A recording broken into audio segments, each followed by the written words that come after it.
texted me. That's who that was. Hey, you know who texted me? Terry.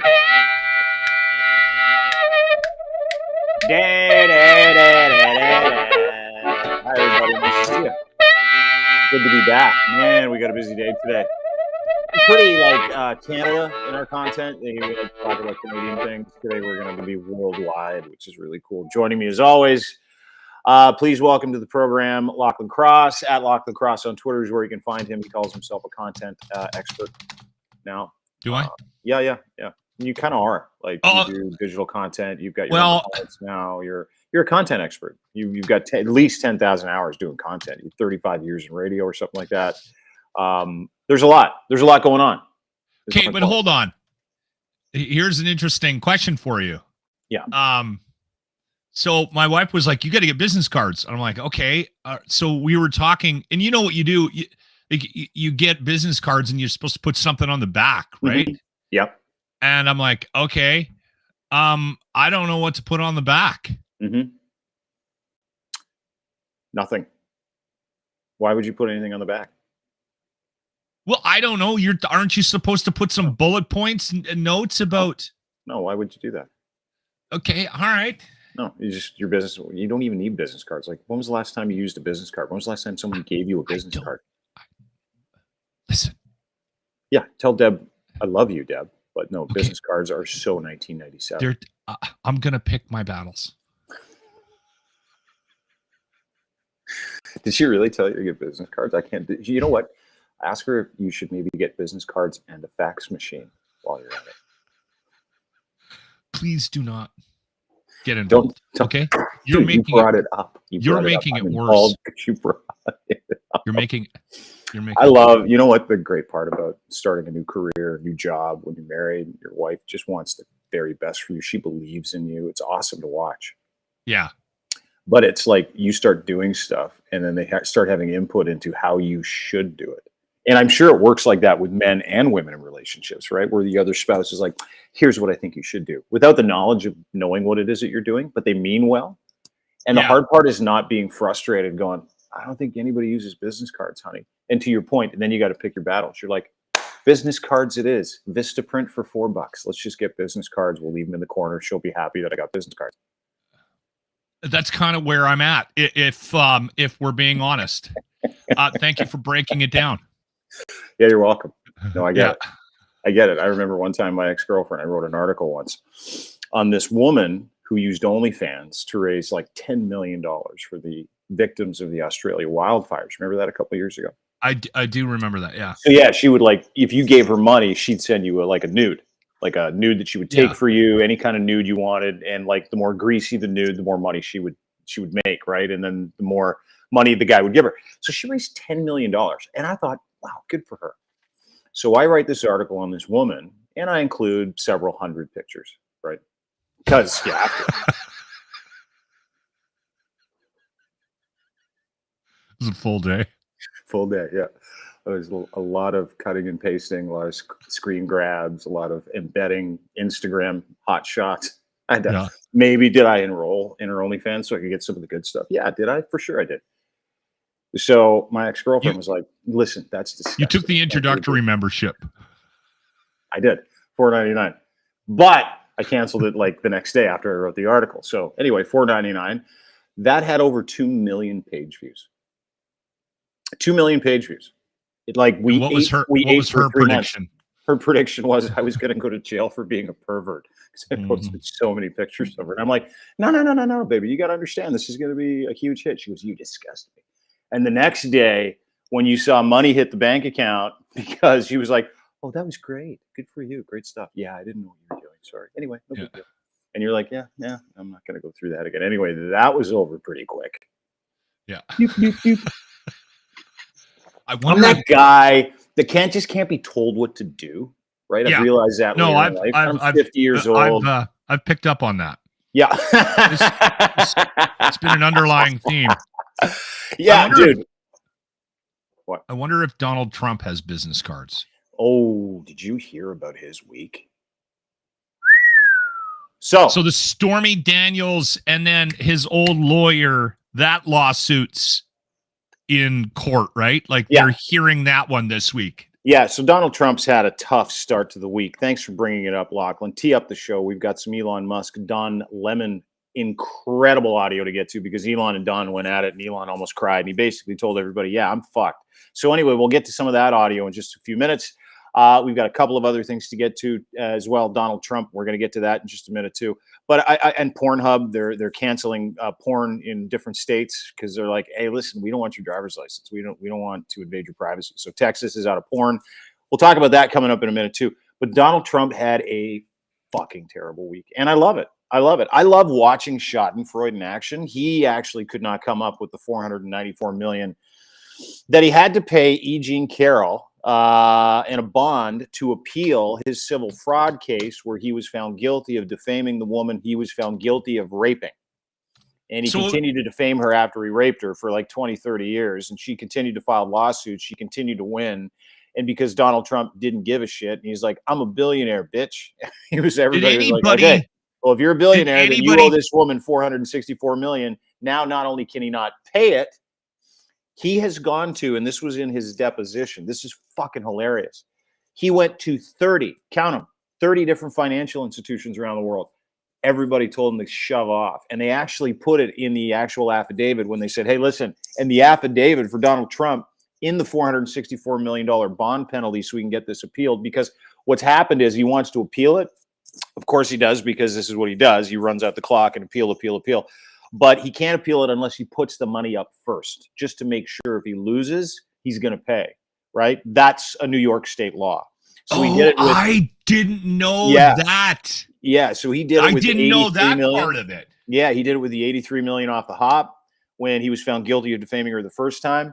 Then she sued him again because he kept defaming her. That amount was $464 million after taxes, after penalties, after late payments. And he had to come up with that 2 days ago. Sorry, Friday.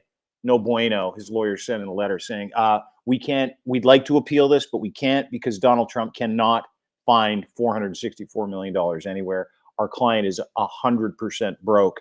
So today, Letitia James, who's the Attorney General of New York, who put the gentleman in this position, is going to start swiping all of his real estate. She's going to take Trump Tower. She's going to take Mar-a-Lago. She's going to take fucking all of it. All of it. And they can go out of state. Mar-a-Lago's out of state. Yeah. Yeah, it's truly incredible. Like it's, you know, they can freeze assets. They cannot. No, dude, it's not just freeze assets. They'll walk in there with a sheriff. They'll walk in there with police. It doesn't matter. Whatever. It could be Bedminster. It could be his golf course in Jersey. It could be Doral. It could be Trump National. It can even be out of country. They can seize his assets anywhere they fucking want.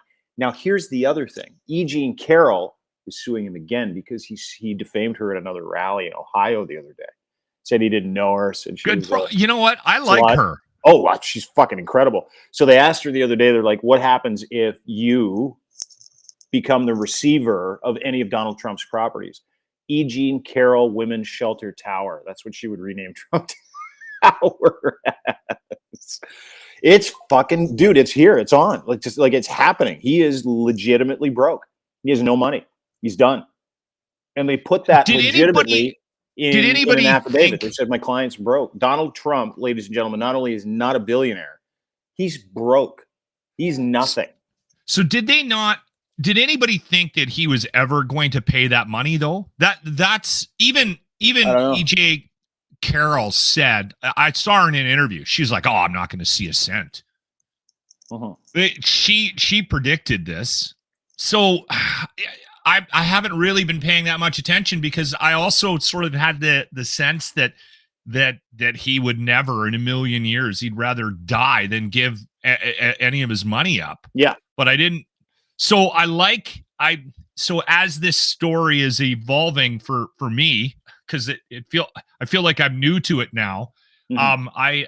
I'm happier because I'm the guy that's like, okay, he's never going to jail. Remember? Yeah.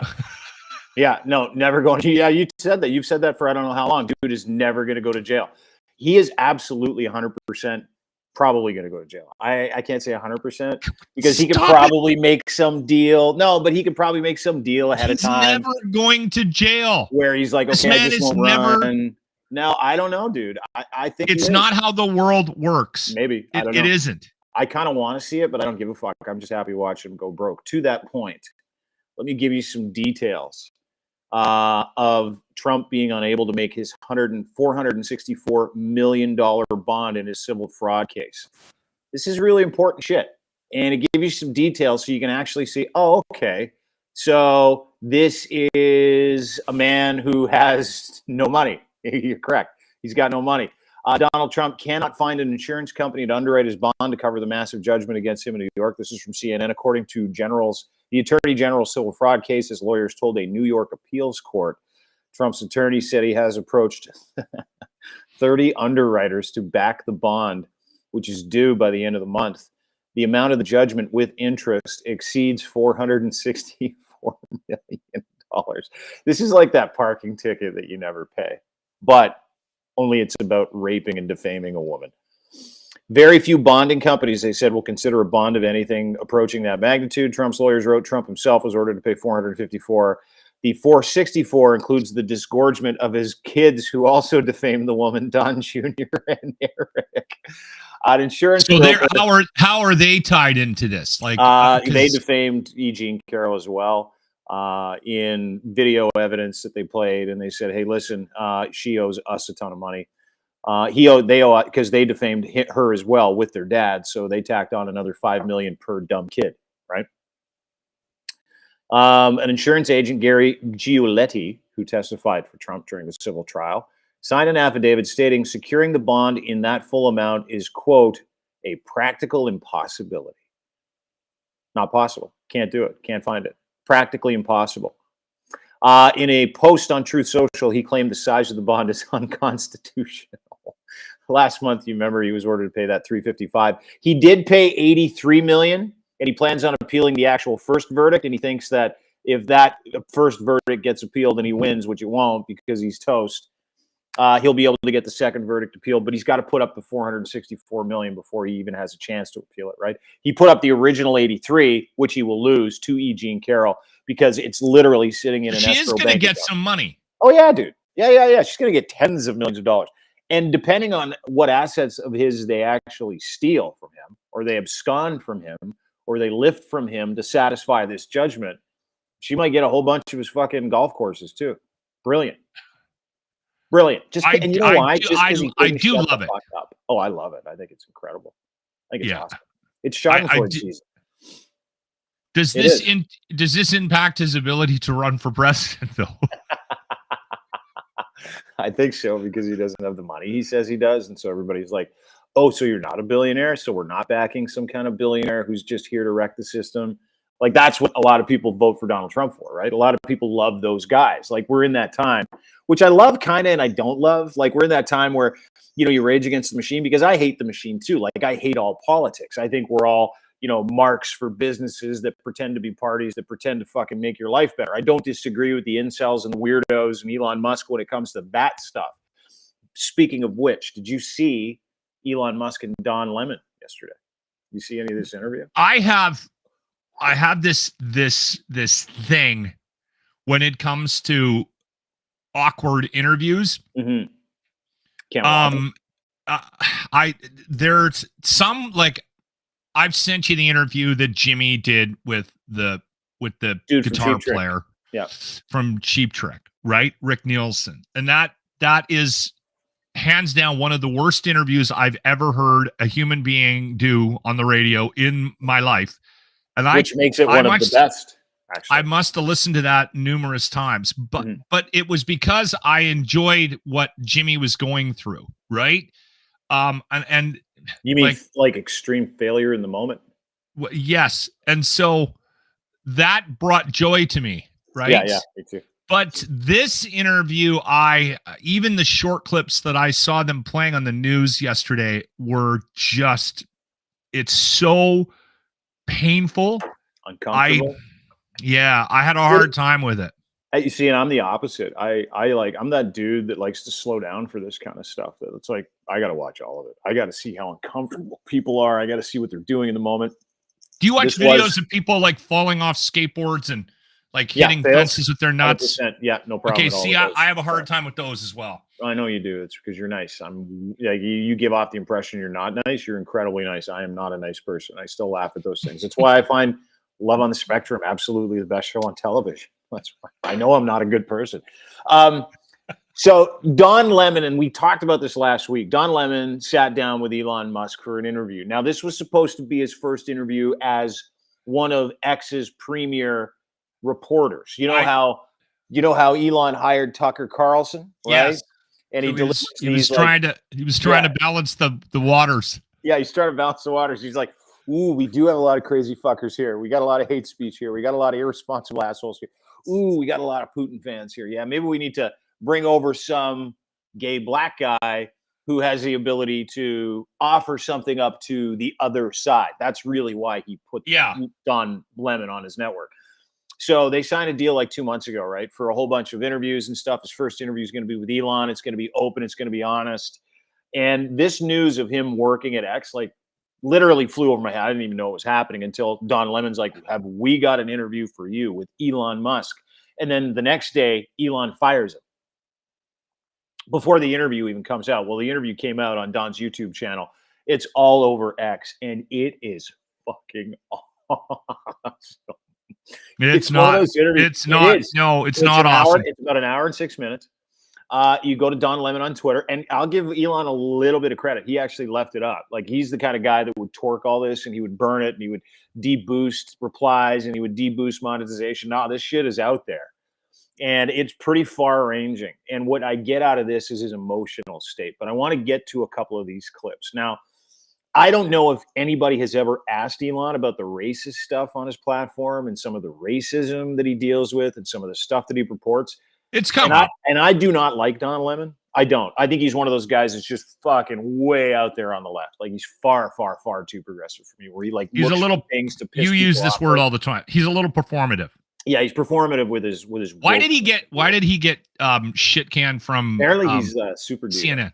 Yeah, apparently he's a super diva. He was moved to do the morning show. Yeah, and then he got moved to the morning show, and he's like, I don't like getting up in the morning. And they're like, do you want to talk about awkward? Did you see any of those morning show clips? Yeah, there was one of the worst television shows in history. He was just like he's like the angry progressive version of Elon Musk. Was there a version of like a story where he, like, I don't know, told the makeup artist off or something? Or There's stories. Is there something like that? Being a dick to his co-host Caitlin Collins and Brianna Keeler, I guess. Yeah, there's lots of stories like that. But anyway, so who cares? It's just he's a dick too. He's one of those really lucky rich dicks. Like, he treats people like shit, and he thinks he's going to score, right? So he gets his job with Elon. Elon says, yeah, I'll give you $2 million a year to do that job. And then he's like, I'll give you a cyber truck. And then he's like, I'll give you a percentage of the platform. And now Don's like, okay, you fired me. I've still got this interview. You still owe me all that stuff. And the people at X, Elon and his friends, leaked what Don asked for with the Cybertruck and a share of the platform. And now he's getting his ass kicked online too. Right? You see, the people think he's greedy, which he is. I mean, like, these guys are all greedy assholes. They're just trying to keep their place in greedy line. Anyway, here's the first clip. I want to play it for you. It's very awkward. This has to be the first time I've ever seen anybody challenge Elon on some of the racist content that he purports to put out and that he helps with. There's a handful of interviews. This is different. This is on a different scope, though. There's a handful of interviews where Elon, and I've seen them, where Elon Musk gets asked something he does not feel comfortable with, and he shuts down. What's interesting about this, and I mean, obviously, this is 2 minutes of an hour-long interview. But what's interesting for me is that, anyway, play it, and I'll. Yeah, this is Don and Elon on racism. We've got 3 clips to play, so hang in there, settle in, grab your popcorn, grab your coffee. This is one of the great interviews. You can get all of this where we get your fine podcast, Dean Blundell Show on YouTube, Crier Media on YouTube, crier.co. Let's watch the first clip. This is Don, racism with Elon. Do you have any desire to understand what many people of color and even trans people, how they feel about this country and how they're treated in this country? If they say and they believe that they are treated a certain way in this country, why don't you believe them?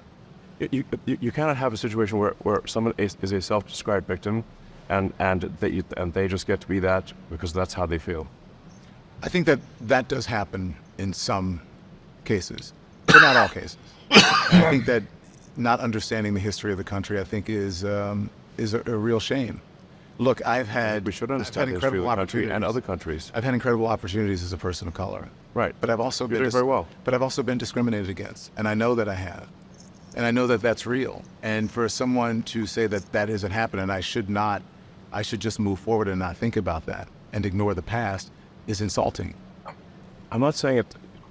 Don, you keep putting words in my mouth. I'm not saying it. I didn't say that you said it. I'm saying that we want to. We as a country should move beyond the questions of race and gender, and we should treat people like individuals and base our opinions on them on the, their character and their skills. I don't think that anyone will disagree with that. Exactly. All I'm saying is that that's not happening and is not equal for everyone. That those opportunities don't happen for everyone. And I am a living example that they don't. I know that they don't because I live it. You've been incredibly successful. I have been, And in spite of it all. But I know what I know. I've experienced what I've experienced. You haven't done that. And I cannot, I don't know what it's like to be from South Africa.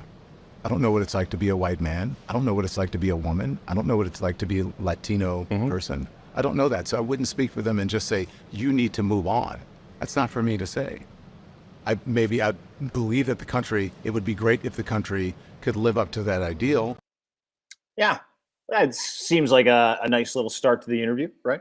Seems like a nice little foray into a conversation where he's like, hey, do you not understand that Black people that have been discriminated against, Black people, Hispanics, trans people, gay people that get catcalled and yelled at and told that they're not welcome? Do you not understand, like, which has happened to Don? And he's like, because he's Black, and of course it's happened to Don. It's happened to all Black people. Do you understand that we don't like being told just to move past it? Like, we'd like to talk about it so we can Get over it. Yeah, and Elon's like, yeah, whatever, get over it. It's time to move on. That happened a long time ago. All right, everybody. Listen, I just need everyone to know I'm ready to move past all my racism, and so should you. And you're just going to have to accept it while we move past it. And I'm going to continue doing what I do. Racism's way different now.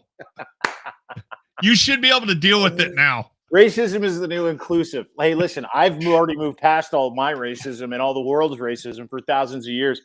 It's different now. Lochlin said it. It's totally different. Racism is the new inclusiveness. It's way easier to take. Okay, so you know what I heard from that? You know what I heard in that interview from Elon? Oh, this is legitimately all I heard. You guys should be used to it by now.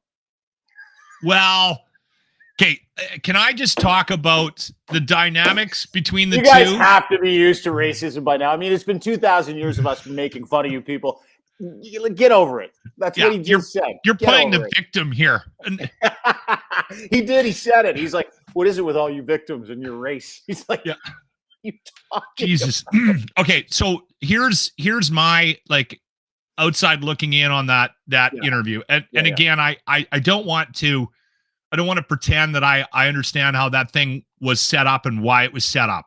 But I do get the impression that on some level, Elon Musk must know that his views and his stance on stuff is considered whatever, right? And listen, I also get the idea that people in his life that can make an impact on how he does things by sitting him down and going, all right, Elon, when you smoked weed with Rogan, it did this. Okay. So maybe don't do that again. Okay. Right. And then there's probably other examples of things that have happened with him. If you get caught in a picture in Germany in a full Scheiser house with a gag ball, right? That's going to have a steamer negative on your impact chest. on this, right? So please don't do that. So the Tucker Carlson interview for sure had a negative impact on his massive companies. I think you said it before we got started. He owns 3 of the biggest companies in the world. there's a lot of people that are tied to the things that he says, and he can jeopardize the success of those company, and thousands, if not more, people are impacted. Their lives are impacted by the stupid shit that he does. So keep in mind that guy, just the guy that owns the three most profitable companies, most expensive companies, maybe two of the most important companies in the world, just basically told everybody that's been marginalized due to racism to get over it. Yeah, you're that's comforting, isn't it? So anyway, I think what ended up happening was somebody came up with the idea, like you said, to put Don Lemon on that platform, and it probably wasn't Elon. No. So he did this and made this move begrudgingly, because Elon Musk, I also get the sense, doesn't like to be told that he's wrong by a black guy. By anybody. Especially a black guy. Especially a black woke gay dude. Like, that's the thing that makes this interview so incredible, is that Elon rails against the LGBTQ community. Like, rails. Yes. Elon rails against the trans movement. Elon rails against anybody. Elon believes in cultural Marxism, which is, I'll get to that another day, which is cultural Bolshevism, which in essence is just a Nazi talking point. It's an anti-Semitic talking point. And so he has said some things that sort of align himself with a far right white supremacist sort of view that white people are losing control of the world that we live in. Correct. Yes. Thank you, Lochlin. You're back. He has leaned into that narrative a little bit. Yeah, I don't know who else leans into that. I don't know if he's railing it. Oh, he's railing it at this point. I'll play a clip where he rails. So he doesn't like to be told what to do. No. So now now on top of it, they're like, hey, I know you don't like this idea, but let's sit you down with Don and do an interview. Sit you down with Don Lemon, the most progressive black gay journalist in the history of journalism. And they're like, that sounds good. Let's give him a Cybertruck part of the company. I will never watch that full hour. Here's a clip. Oh, dude, I watched the whole thing this morning. It was fucking phenomenal. Here's a clip, and I want to play this for you. You know how Boeing's going through their things where doors are flying off and whistleblowers are dying and planes are crashing because they're like, yeah, we cut a bunch of corners. So Elon Musk has been tweeting for the past 72 hours incessantly about DEI, diversity, equity, and inclusion. And this old thing called affirmative action, diversity, equity, inclusion, meaning let's hire people with other colors. Let's make sure we're not just hiring white people. Let's make sure we're bringing in. Let's make sure we're not just enrolling white students in this university. Let's make sure we're giving everybody, no matter where you're from, an equal opportunity to come in. And he's of the belief. He's of the belief that affirmative the best action, people win.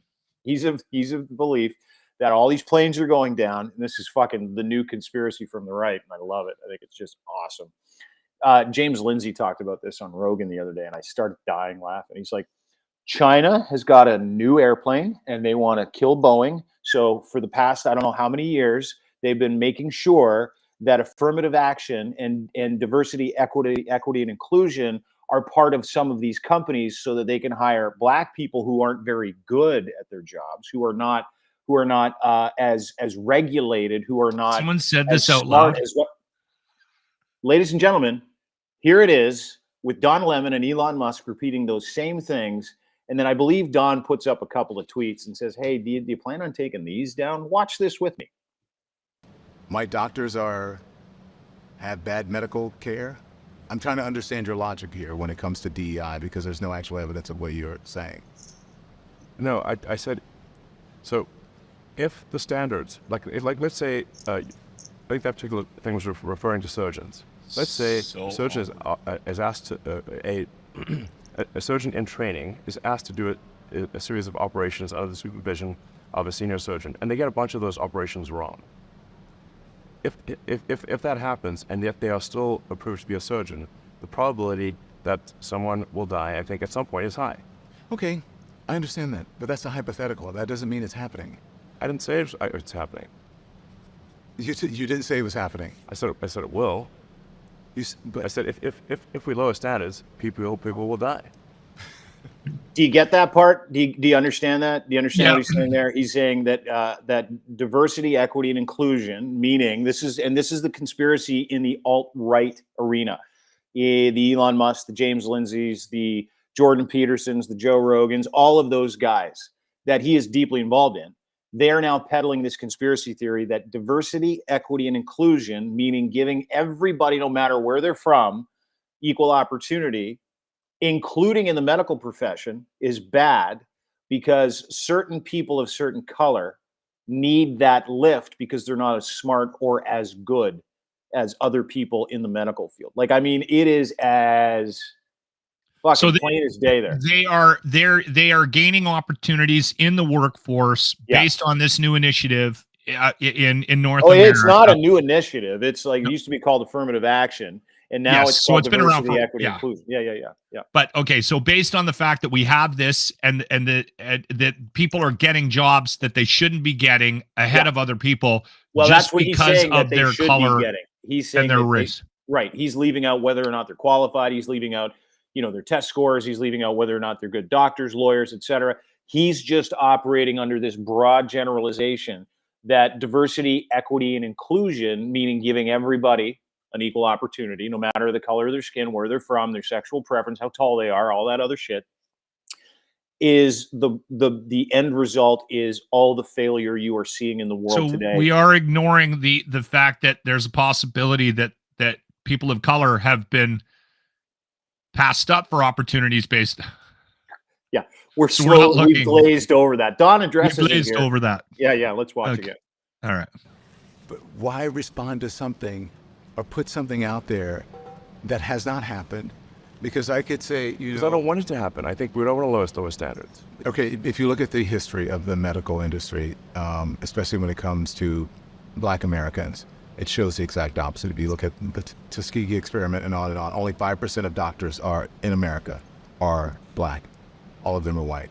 So are you saying that if the majority of doctors are white, are you saying that and there are still these inequities, right? And there's still mistakes. Are you blaming DEI for that?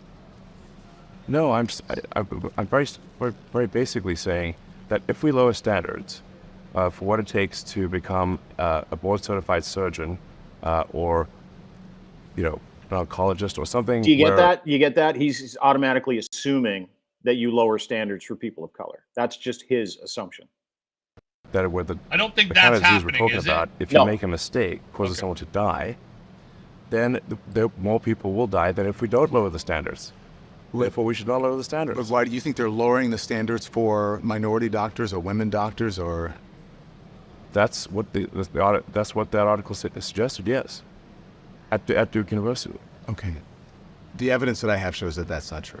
Okay. So listen, after the door blew off this mid-flight in this Alaskan Airlines, do you remember that? You responded in a post claiming that the average HBCU grad was less intelligent than the average airline pilot, and stated that it will take an airplane crashing and killing hundreds of people for them to change this crazy policy of DIE. I don't know if did you misspell it on purpose, which it should be DEI. Do you believe that women and minority pilots are inherently less intelligent and less skilled than white male pilots? No, I'm just saying that we should not lower the standards for them. Okay. Can I say this? Yeah. He is trying to wheel him down a path. Oh yeah. No, he's Don literally he's got his like divining arrows, like those losers that look for water with two sticks. Yeah. He's literally divining him into like. But he brings up a good point. I'm not defending Elon Musk, but no. I mean, you can come see on. What Don's trying to do. He's good at it. Don, right? He's trying to shoehorn him into the woke, like, hey, what's your problem bullshit, right? But to his point, let me just bring this up, and I agree with you. I don't like Don Lemon. I think he's performative at best sometimes. Yeah. But here's the thing, and this is what Elon said those things. He blamed DIE for the Boeing crashes. So, and now he's saying, no, it's all about regulations. Well, and that's why Don is incredulous at this point. He's like, well, that's kind of not what he said. We all know that men are smarter than women, right? Like, dude, that is absolutely 100% untrue. I only hire women at this point. I refuse to work with dumb men. Let's watch the rest of this because it gets better. And men are funnier. There's no evidence that standards are being lowered when it comes to the airline industry. You've repeatedly said that there's no evidence that standards are being lowered. and watch the replies showing all the evidence that it is. Replies, though, on social media or on Twitter are not necessarily fact and evidence. That's people's They opinion. will cite all the reply, see. in the replies to this. You will see how often the information is cited, showing that indeed there are significant cases where standards are lowered. And I do hope that happens. I do hope that happens, and I look forward to it. And as you said, if you're wrong, then you're wrong, and if I'm wrong, then I'm wrong. Yes. Okay. So and I'm glad we're having this conversation, debating. This is what we should be doing, debating the issue. So if I'm wrong, You then were I'm wrong. you and flop now he- sweating, he's Don. good. He's You're not happy But I just about want to this. say that pilot. He's stuck holding to his boss right there. Because at this time, Elon was still his boss. So Don is not being aggressive. He's just trying to, I'm sorry if I'm asking the wrong question, sir. I'm sorry. And look at Elon's face. He's like, yeah, you fucking better be sorry. Because I wasn't prepared He to is answer not. these honest questions. This is awful. This is awful TV. It's I'm perfect. sorry. It's unbelievable television. You can watch it with us These on our two- YouTube channel, Crier Media, or Deep Blundell Show. You can also listen to it anywhere you get your fine podcast. Brought to you I'm by sweating. Cantork.ca. Oh no, we're not done because it gets greasier. Talked about, in fact, was a woman pilot, landed the plane safely despite the major malfunction with the equipment. Boeing has taken responsibility for that incident, saying that it was caused by a faulty door panel. So I'm not sure what that had to do with lowering the standards for pilots when it was a faulty. No, it's not lowering standards for pilots. It's the incentive structure. I believe at Boeing changed to include DEI as a fundamental executive incentive. In my view, it should be purely about passenger safety. Okay, but do you understand how by saying just that standards are being lowered, that you're implying that they're being lowered because people are less skilled and less intelligent, and you're talking about people of color and or women? Look, I'm saying we should not lower standards. But do you?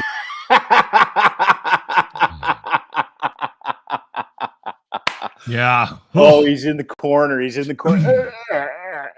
You've all been in those conversations. We've all had those, right?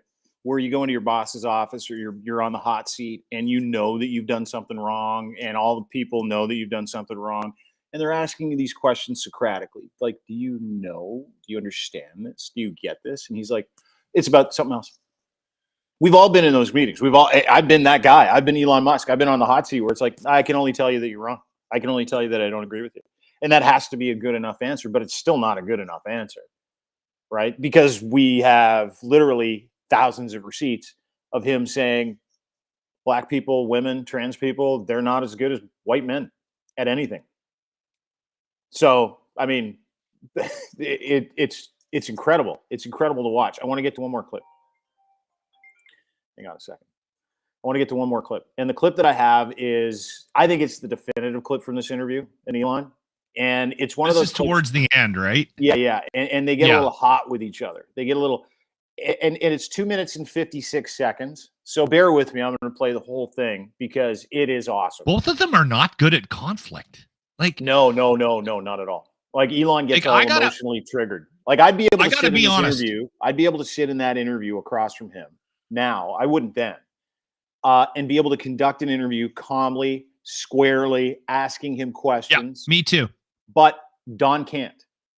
I don't know if he's been out of the game for a long time, but Don can't. And Elon is like nervous system overload. You can see him in this next clip. Look how red he is. Not only get angry, but basically tell Don, you're on the fucking clock now. You've asked me too many personal questions, and I'm tired of it. This question has to do with him destroying Twitter's value to the tune of $30 billion over the past couple of years. Don said, hey, you own it. Is this not your responsibility? Ooh, wrong question. Wrong. So you said if they kill the company, it's them. But doesn't the buck stop with you? I mean, you're Don, I have to say, choose your question carefully. There's 5 minutes left. okay, but so Is this the question you want to ask? the same question is, you said that they are killing the company, but you're the head of the company. The buck doesn't stop with you? Yeah. I acquired X in order to preserve freedom of speech in America, the First Amendment. He's got his talking points. And I'm going to stick to that. Mhm. And if that means making less money, so be it. Oh, he's a hero now. So I have to be, listen, I'm just being honest, right? I'm not trying to like get you or anything. Yeah, you are. I was just surprised that you would blame both other as people guilty. for killing the company. I mean, when you say the buck stops with the president of the United States, regardless of what happens, right? So why would that question upset you? You seem upset by it, are you? I think And I'm not trying to upset you. Well, you are upsetting me because the way you're phrasing the questions, I think, is not cogent. It's not what? Not cogent. Cogent. Yes. Go ahead.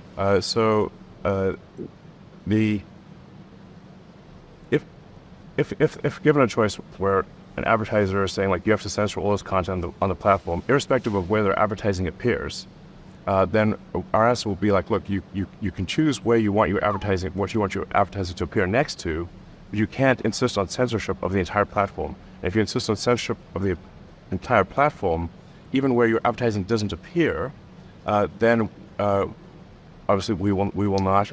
Oh my God. Want them as an advertiser. So what would you It's- say it's not. to advertisers Your idea of who have awesome left the is- platform or who I'm are worried about you, considering coming back or not coming back? What would you like to say to them? Well, first of all, almost all of our advertisers are coming back to the platform. So it's a very short list of advertisers who are not coming back to the platform. And our advertising revenue is rising rapidly. And our subscription revenue is rising rapidly. And I feel very optimistic about the future of the X platform. Okay. Listen, honestly, I'm not meaning to offend you. You're an intense You- person. Where I'm does that so intensity come from? sorry. I was born that way. And I had a tough childhood. You did. So, yeah. He's How done. so? He is so done. Right, Walter Isaacson goes into it in the book. And we only have a couple minutes left. So, All right. too long to describe. So, there are one or two questions I can do, and then we'll have to Exhausting. call it. Okay. Again, I don't mean to upset you. Why are you just You crying, You're bro? a dick, Don. No, I have a whole room full of people waiting to meet with me. okay? So we're just going over time. Okay. All right, I understand. So Dude, Can I that's say awesome. something? Yeah, I'm Yeah. sure. Listen, I know that you are triggered by this. Yeah, I'm very bothered by it. Watching the world's richest lunatic not be able to control his emotions, not be able to actually have a conversation, revert back to talking points, and still get angry. That man, as you pointed out, is done. Like I can't see that dude going another year to 2 years without having some kind of fucking crazy nervous breakdown. Sorry, I didn't mean to interrupt. Go ahead. No, and you know what? That's probably a very viable prediction with Seriously. regards to Elon. I'll say this. Okay, when you are put in a situation, and I've had them, you've had them, where you're in a room with somebody that you don't necessarily agree with. I think Yeah.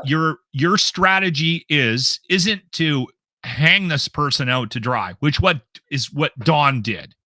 And I think that Don, if you and I were interviewing Elon Musk, we would have handled that very differently. I think we would have given him an opportunity to express his point. I don't think that Don was giving him that. And the way he phrased the questions, he knew already where Elon was going to go. So he was already sewering him before Elon had a chance to speak. And I think that's part of the reason why Elon was so angry. And I just see Don was being defensive. And this has happened to me before, where I'm trying to get something out of an interview. But I'm also, for some reason, I've got it in my mind that I need to prove a point about where my position is. And that's the wrong thing to do. It happened to me when I interviewed a guy that wanted to separate Alberta from Canada and join the United States. You And got I told too him, emotional, didn't you? You got. I really did. triggered, and I yeah. told him before he even got in, I said, listen, whatever the hell this guy's name was, I Terry. said, His name was Terry. Legit. it was Terry. Oh my God. It was Terry. Why is it always Terry? It's always Terry. Dude. So anyway, when he before we even cracked the mics, Mhm. I told him, and before he even came down to the radio station, I said to him, I said, listen, I don't agree with you. I need you to know that before we get into it. And he brought some guy in from Mexico that wasn't even Canadian. It's a long story. And I was so triggered and angry right out of the gates that all the questions that I asked were confrontational. Yeah. I was just trying to make this guy look dumb. Sure. And I did it on purpose. And when I finished with it, which was not my point, I was so embarrassed about what I had done that I didn't even want to air it. And I think I called you and I think I sent it to you and said, what do I do with this? Yeah. You play it. And I was like, no, I can't. But that's the issue. You know how many people have that issue in those moments where you think that conflict could happen or something to go sideways, as opposed to just letting it play out and watching it and using what someone does to your benefit. Like that's what Don tried to do. You could see it in the interview. And now I am no interview master, although I'm not bad at it. I can tell you that if you go into an interview, you go into anything where you think there's going to be conflict, and you go into an interview like that, like if you're Don Lemon or if you're Elon Musk, where your temperature is here before you even start asking those questions, everything's going to be defensive. You're going to go back to talking points, and you're going to make yourself look like a fucking moron. You're going to look like an emotional idiot. You're going to sit there and everybody's going to. Don screwed that interview up. I don't think that's the thing. I think he did. I know what he was trying to do. He was trying to shoehorn him into certain things, but the evidence is there for the shoehorning. Like you could actually ask him. Anybody should be asking him these questions. And these are kind of the questions I would ask him, but I wouldn't ask him like that. I wouldn't go, I'm so sorry to ask this question. I'm so sorry. I would just say, hey, dude, tell me about this. Like, how do you arrive at DEI? Exactly. How do you arrive at Boeing? How do you arrive at affirmative action? Tell me how you got there. And then you can have that conversation. But that, to your point, isn't what Don was doing. But those questions are legitimate questions. Now, last clip I want to play for you. Oh, good. There's another one. There's one more. Yeah, I was really hoping when we finished the last one, I was like, oh, I really hope Dean has a fourth clip.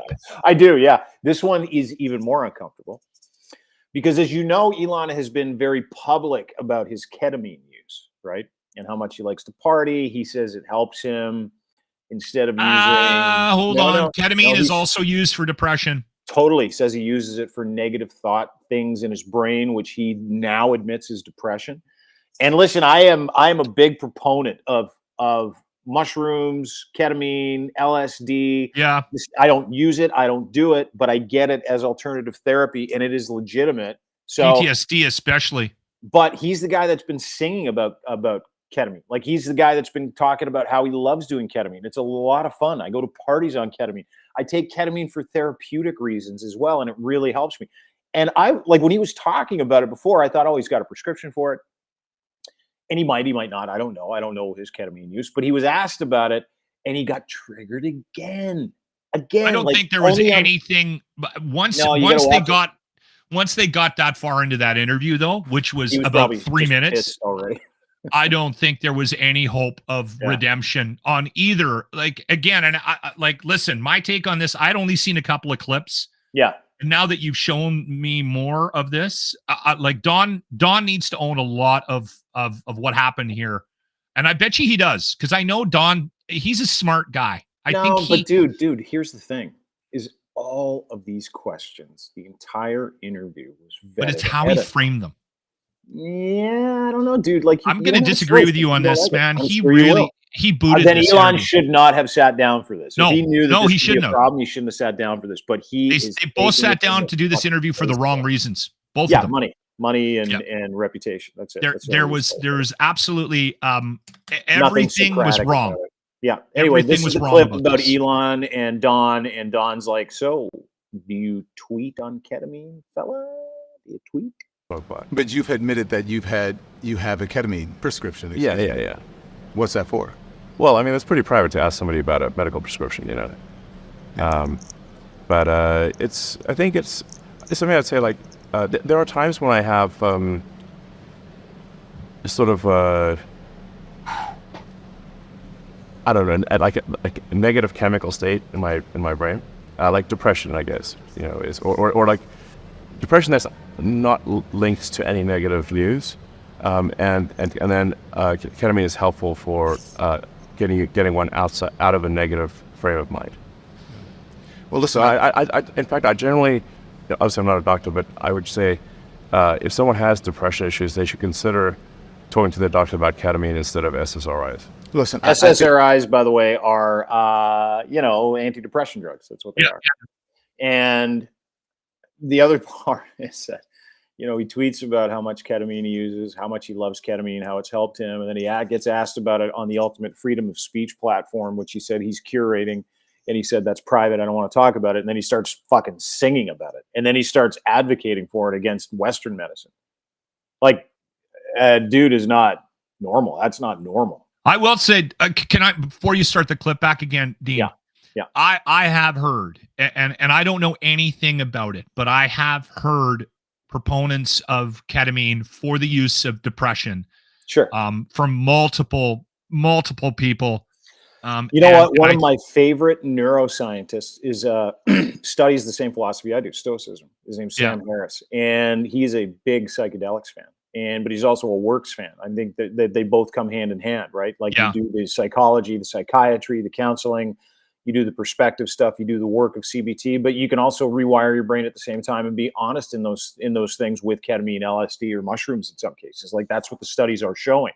I don't have a problem with his ketamine use. But you can I have a also problem with him talking about his ketamine use ad nauseum, then getting asked about it in an interview, and then being all pissy about it, and then singing about it. Yeah, totally, I think it's hypocritical. Yeah, you're right. Yeah. That ketamine and drug therapy is increasingly becoming more in the mainstream. Yeah. Do you think you're doing it under a doctor's care, right? Yeah. Literally a prescription from a real doctor, not like, Yeah. But do you feel like you ever abuse it? I don't think so. If you use too much ketamine, you can't really get work done. So I have a lot of work. So I'm typically putting in 16-hour days. That's normal for me. And it's rare for me to even take off a weekend day. So I don't really have a situation where I can be not mentally acute for an extended period of time. Like I can't really get wasted because I can't get my work done. So how often do you take it? Well, it'd be like a small amount once every other week or something like that. There you go. That's probably not true, but whatever. I mean, who cares? Who cares if he does ketamine? That's my point. He gets all pissy about the whole thing. Anyway, but again, I think that there's so much wrong with that whole interview and I just want to be careful because if you are dealing with depression, listen, Elon Musk he's got to stop trying to be a spokesperson for anything. Like it's the wrong thing for that man to do. Like, why can't he be like all the other billionaires and just hide in the corners and then think they're doing all these things? Like do your ketamine in private. Don't talk about your ketamine. Yeah. I don't think I think at some point, I think maybe he'll become aware of the fact that he is not going to be a good spokesman for certain things, and he should walk away. I love or how he's somebody in his listen. I'm not a doctor at all, but you should all start using ketamine for depression instead of taking a doctor's advice. Dude, I again, that's where I want to be careful, because if you are in a situation where you're looking for an alternative to whatever drug, because there are certain drugs that don't work for some people, right? Sure. And maybe ketamine might be the thing that actually fixes whatever issues you're dealing with. And so that's why I have a problem with it, is because if somebody is at a point, like a very serious point in their life, with depression, and ketamine is the answer. And they run to some guy on the street that sells Special K, and then they start doing it. And they're like, why am I not getting better? That's what they'll start doing, right? But I do want to make sure that that people don't not explore an alternative option if it is something they should be exploring because of an interview that Don Lemon did with Elon Musk, right? It's the same thing behind all the Rogan stuff and the medical stuff. Like, these guys are so powerful. These guys are so influential that there are certain things I don't know what you're talking about. I'm about to go jump in an ice bath. That works, actually. The Wim Hof stuff, the ice bath stuff, it actually works. Okay, see now. No, seriously. It's like a breathing thing. You breathe. Wim Hof. Have you not done it? You got to Google Wim Hof. Then you go sit in an ice bath and you're like, why am I not freezing to death? And the reason why you're not freezing to death is because you did the Wim Hof breathing exercises, and it actually works. Anyway. It's not going to put 10 years on my life, and my testosterone isn't going to go through the roof because I ice bath before I work out. That is true. Okay. That is right? true. And that's where I think everyone needs to be, you know, I made the mistake of making not an anti-comment about ice baths in front of somebody who is like believes 100% that this is the best thing that you can do and everybody should be doing an ice bath every day.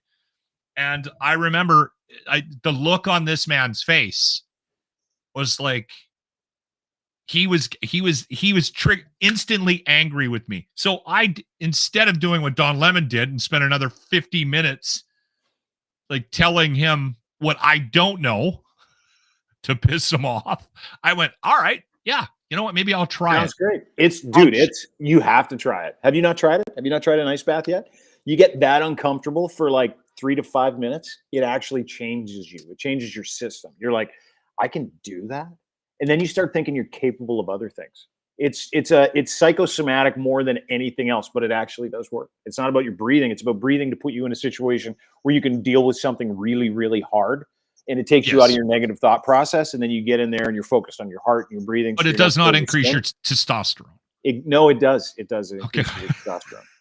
It gives you a bigger wiener too. Anyway, speaking of wieners, ladies and gentlemen, it is time for the locker room replay of the day, brought to you by your good friends at Ardent Roofing Systems, Lochlin Cross. Yes, this one is, well, it's a clip. We asked a question we probably shouldn't have asked on the air. And then we got a response that everybody in the room was uncomfortable with. And a response that I think everybody listening, I'm not going to play the whole thing, but if you need to watch it, I just put it out on all my social media so you can go have a look at it and listen to the whole thing. But then we got a response that I think everyone didn't want to hear as well. All right. The locker room retro replay of the day, like Dean said, brought to you by Ardent Roof Systems. The lock retro replay. Why isn't it playing? How many times do you wank it There in it a day? is. Depends on the day. On a good day. Depends on the weather. On a normal, I'd say an average 4. I thought you were going to say 6. 4 a day? Average.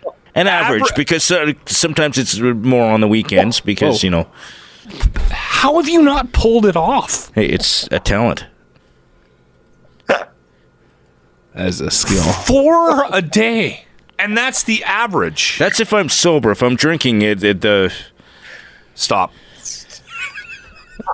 You're like Liam Neeson. I can tell you I don't have money, but what I do have are a very particular set of skills. Jesus, Jimmy. You need to see somebody about this. No wonder you never get anything done. Before we get going, I have a serious question for you, Jimmy. And I don't need you to make. Okay, now this is really awkward, and I'm not going to play the whole thing. This is where It's one of those shows where like a guy on the show drops a really embarrassing piece of information he doesn't think is embarrassing because it's just normal to him, and then you guys can't get over it. So that piece of information The whole becomes the show. entire show. Yeah, okay, good. I love these shows. Okay, so now exactly. Yeah. So that was the Friday morning, and it was Mhm. the topic, which we usually did in the 6 o'clock hour. I went back and listened to that whole show. We brought it up almost every break until 10 o'clock. Yeah, masturbating, Yeah, masturbation, too much, masturbating too much, and welcome. Because I couldn't get over the fact that he thought that it was completely normal to rip one off 4 times a day. I don't even know how you make that much time. That's what I said. Yeah. So anyway, on Monday, we come back and the first break is me talking about, because we posted it on social media and then everyone just started like hammering the post with, this guy's got a problem. Like he should probably look into getting some help, right? Like he's a compulsive masturbator. At that point, you'd start wondering if maybe it was an issue. Like, you know, if you're giving it a yank 4 to 6 times a day, maybe on weekends more, that verges into addiction. That verges into the dude needs a masturbatory intervention. That's what that verges into. And then like, again, the clip goes on to, we started reading things from online about the possibility that he had a sex addiction. and he was like, I'm not letting it interfere with how my day-to-day life. How do you not? It's fucking 4 times a day. Like his big thing was, I came to work today. I wasn't late because I had to rip one off. No, that's aggressive though. Like 4 to 6 times a day. Like everybody loves sexual health. Everybody does. Everybody. Doesn't matter who you are. Some people, the androgynous folks, maybe not. Maybe some of the people out there, they're like, I'm not motivated by it, not interested in it. There are people out there that are like that. I feel sorry for them, but there are vegans too. I feel sorry for the people that don't eat meat the same way I feel sorry for people that don't have any sexual appetite. But that's not for me to judge. I don't want to judge those people. But to your point, everybody is very sexual. It is a lot of fun. As much fun as it is, I don't even want to have that much fun in one day. Like I don't have time to do it. There's nothing productive about it. It's just like, hey, let's just go feel the need. It's really God's sleeping pill for me. That's what that is, right? Right before bed, you might have a minute, you go to sleep. It's not something that I go, you know what? I got 10 minutes between my doctor's appointment and a phone call I have to with my accountant. I should just go masturbate real quick. It never comes. I love he was protesting that it was average. It's four a day on average. Like somehow that was going to make it better and more digestible for us. Last thing before we go, I just want to say RIP, rest in peace to pornography in Texas. Pornhub pulled their ability to operate in the great state of Dear Texas. users. They sent a note to everybody in Texas. Pornhub, as you may know, because they passed a law in Texas that said you can't look at any pornography unless we get your driver's license. Something Pierre Poilievre wanted to do up here in Canada. Remember that? He's like, yeah, we're gonna make sure everybody that goes to Pornhub or looks at any porn sites gives the government of Canada their driver's license first to make sure they're over 18. Well, Texas actually did that, like 2 months after banning abortion in any form. Sweet nanny state. God, I love Christian nationalist freedom. It's incredible. So Pornhub, instead of taking people's private information, was like, fuck it. We're just going to turn porn off in Texas. So they sent out a note to all the users. This is not something that happens. This is what happens if you log on to Pornhub in Texas. Dear users, you may know your elected officials in Texas are requiring us to verify your age before allowing you access to our website. Not only does this impinge on the rights of adults to access protected speech, it fails strict scrutiny by employing the least effective and yet almost most restrictive means of accomplishing the state's stated purpose. Texas's stated purpose of allegedly protecting minors while safety and compliance are at the forefront of our mission. Providing identification every time you want to visit an adult platform is not an effective solution for protecting users online, and in fact will put minors and your privacy at risk because you're handing over your driver's license and all your personal information to a third-party advertiser. So, which is in this case the state of Texas. Which is, kind of a anti-freedom thing, no? No, it's 100% anti-freedom. They've taken the freedom of surfing the net for porn away from people in Texas. Very, very free state. It's the freest country in the world. And to that point, might happen here in Canada too if Pierre Poilievre gets it. I have a feeling that because there was like a week where that was a story. Yeah. I have a strong suspicious feeling, Dean, that that may not come up again. Because it was very I don't know, it wasn't received well, is the sense that I got. No, like the fact that they floated it up here, you mean? Yeah, I don't think the right, like the conservatives, benefit from No, pushing because all at it. those I don't think conservatives, when they nobody. saw Pierre Poilievre said that, they're like, they probably called him on his bat phone and they're like, hey, listen, I watch a lot of gangbang porn here. Just walk away from this one, PP. Yeah, just pretend you never said it, dude. Because I have scores of threesome porn and MILF porn on my computer. PP's like, me too.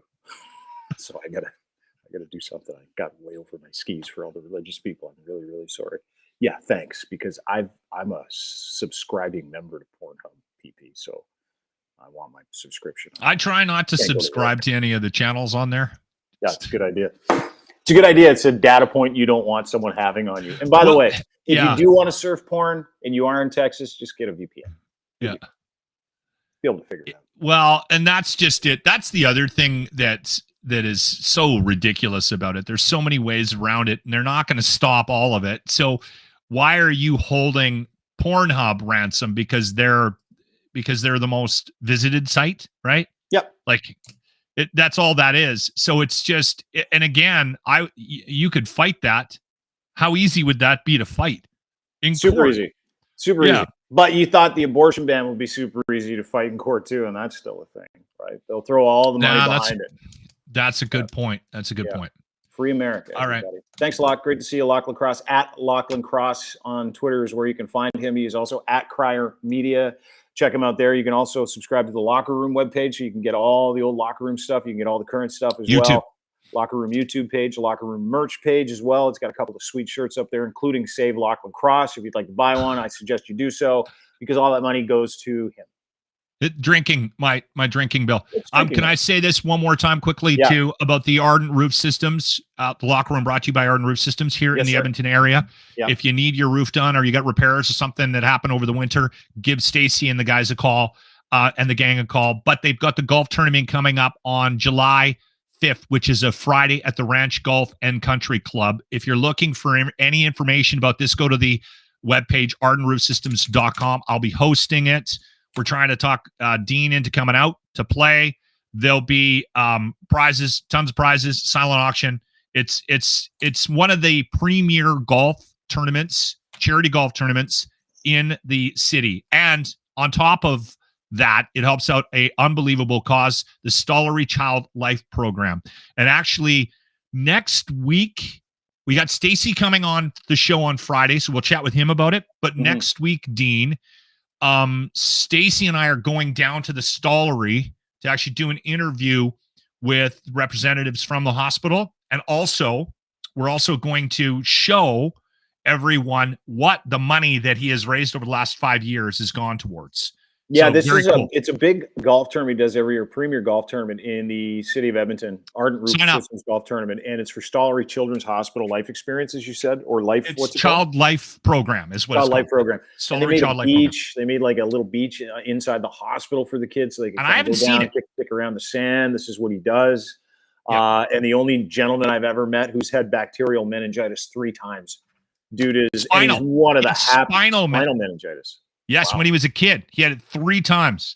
Yeah, and he had open brain surgery in the Children's Hospital in Ontario. I forget what area he's from, but Chio, he's from Ottawa. Yeah.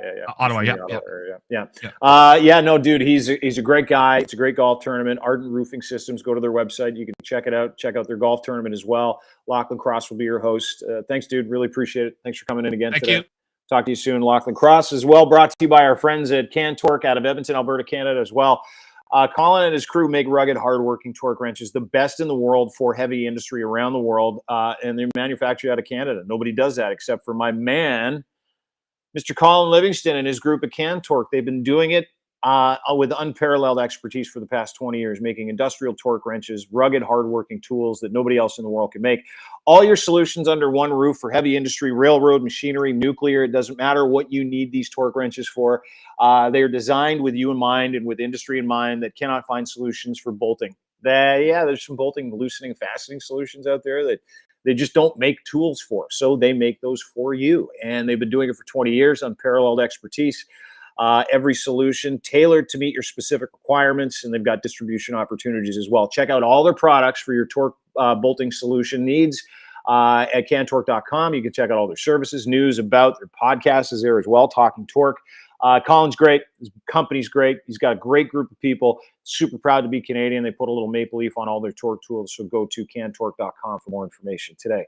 As always, brought to you by Gitch, the best underwear in the world, made in Canada for Canadians, by Canadians. Gitch3 is your promo code, Gitch, and then the number 3. Go to edsfineimports.com. Order them. Use Gitch3. That is your promo code, and you'll get a free pair of underwear when you buy 3 or more. Also 15% off when you give them your address. On the way out, they won't spam you either, and they've got a massive online store, clothing for men and boys, footwear, accessories, ton of different brands. But these underwear are where it's at, I swear to God. Everybody that I've turned on to Gitch is only buying Gitch now from Ed's Fine Imports. And they love that free pair they get as well with promo code Gitch3. So you can do the same, bunch of different colors, barely there fabric, super breathable, pouch in the front. They have redefined the pouched boxer brief game. And that's what Canadians do for Canadians. They're going to share this with people around the world. So go to edsfineimports.com, order your free pair online, use promo code GITCH3 at checkout, an extra 15% off when you give them your email address as well. And of course, brought to you by our friends at factcheck.io. Do you believe? Not a lot of people do anymore. That's why Fact Check is here, a group of journalists, a group of evolutionary psychologists, data scientists that have the ability to make sure that you can trust what you're reading, seeing, and consuming online. It is a problem, and nobody seems to be able to find a solution. I've used their beta test program, which you can sign up for right now, faktchek.io, factcheck.io, and you can test it. It's bizarre. It's bizarre that no one's done this before, and it's bizarre that these solutions were available and right there for us the whole time. Makes you kind of wonder if certain media outlets didn't want people to have these solutions, wanted to continue to obfuscate, wanted to continue to feed you bad information, because it's not that hard to find origin, to find sentiment, and to find a lie. And we've been able to do that. The good people at factcheck.io are on the tip, if you will. Don't get weird. Don't get weird because I said tip. But they're vanguards of information and disinformation. Fact Check is a disinformation killer. Social media, URLs, pictures, videos. It's the Shazam of fact checking. So check them out today. Join their beta testing program. Become a verified fact checker before they launch their software, which is all ready to go. Factcheck.io. FAKTCHEK.io. Have a great day, everybody. Appreciate you being part of the show. Thanks for spending time with us. We'll be back tomorrow. And, of course, Thursday with Brianna Brown, who was in a cult for like 26 years, Christian cult. I had some experience in that regard. Anyway, we'll see her on Thursday. We'll be back tomorrow. Thanks to Lochlin for joining us. Thanks to all of our partners and friends for being part of this. And thank you for spending a little bit of time with us today. Really appreciate it, no matter where you were. Don't forget you can rate, subscribe, and review everything we do on our YouTube channels, Crier Media YouTube, Dean Blundell Show YouTube channel as well. You can get us where we get our socials, Crier Media socials. Crier.co is where you can find all of us. Have a great day, everybody. We'll see you tomorrow. Bye.